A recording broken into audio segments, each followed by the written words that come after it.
Hello friends, are you confused if you should do the hotel bookings in advance or should you book the hotels on the spot after reaching Leh Ladakh? Or are you worried that if you will even get the hotels on the spot when you reach Leh Ladakh? Or will doing on-spot bookings save you enough money? Or will it save any money if you book all the hotels in advance? What are the advantages and disadvantages of making an on-spot booking on a Ladakh trip? These are some of the common questions people ask me on DevilOnWheels travel blog. Well, clearly there are some advantages and some disadvantages of both these options, and today in this Express FAQ series on traveling to Ladakh, I'm going to talk about it in detail. So let's get started.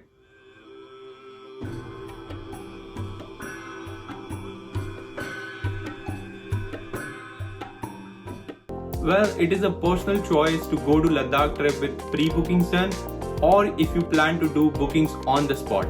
What I suggest in general is that if you do not plan to stay at any specific hotels, or if you are okay with searching the place a bit upon reaching there, then I feel that you could save some money if you don't book hotels in advance. Of course, you cannot be too finicky about cleanliness and comfort.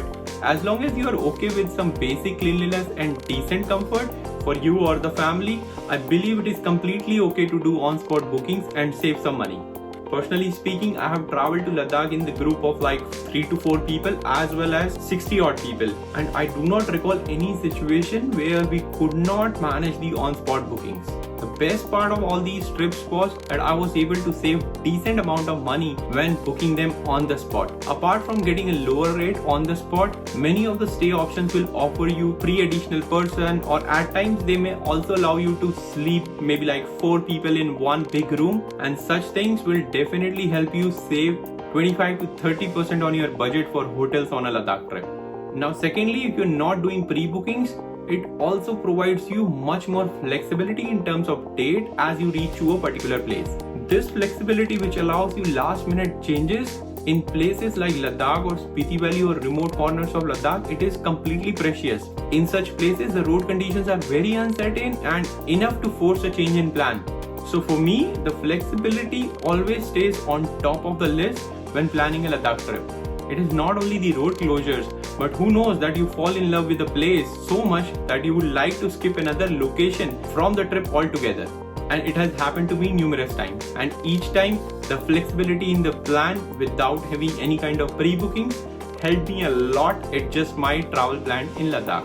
Thirdly, most local homestays may not be available online for bookings. If you are a homestay person or like to enjoy the local hospitality, then you will find most of the authentic homestays when you arrive at that place. I know there could be plenty of travel agents who can help you with those bookings, but keep in mind that if you book them on the spot, the entire profit goes to the homestay owner without any commission to the travel agent. This will certainly help those locals in need, and who knows that you may end up with a friend of a life at such a humble place in the Himalayas. Now you must be wondering if it is that easy to find a place to stay on the spot in Leh Ladakh. Well, finding a place is not that difficult in Leh Ladakh if you are accommodating with little things here and there.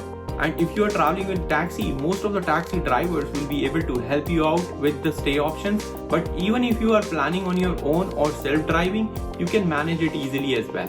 Unless you are too particular about a place to sleep and stay, or you want a particular hotel or a camp, in general it should be completely okay to book on the spot and have these advantages to yourself. For a reference, you can always keep a list of good stay options in Leh Ladakh, which is available on DevilOnWheels blog, handy with you. Take a printout of it, keep it saved on your phone. To ease your job, I have provided the link to my series of articles about good stay options in Ladakh in the description of this video. And finally, one very important pro travel tip. I always carry my personal sleeping bag everywhere where I travel. It helps me adjust to many places with many situations and many stay options. Even when it is a small basic homestay or a dhaba tent or a camp, I'm always comfortable with my sleeping bag. Well, sometimes you might not like the blankets and the quilts provided by these homestays and small guest houses. In that case, if you have your own sleeping bag, you don't need to worry much about that. Plus, it also acts as an additional layer of protection from cold in the shoulder months of Ladakh season. Again, there is nothing wrong with the advanced booking, and I know a lot of people prefer to do it, but I still feel that on the spot booking deal saves you a decent enough money in Ladakh. Plus, it gives you an opportunity to keep your plan flexible and cherish and contribute to the local homestay hospitality much better. Now, in the end, if you found this video helpful, please do not forget to give it a thumbs up and subscribe to my YouTube channel. And if you need any help or have any questions or doubts on your upcoming trip to the Himalayas, please feel free to leave a comment down below and I'll be more than happy to help you out right away. Till then, my friends, Jule, and please keep our Himalayas clean.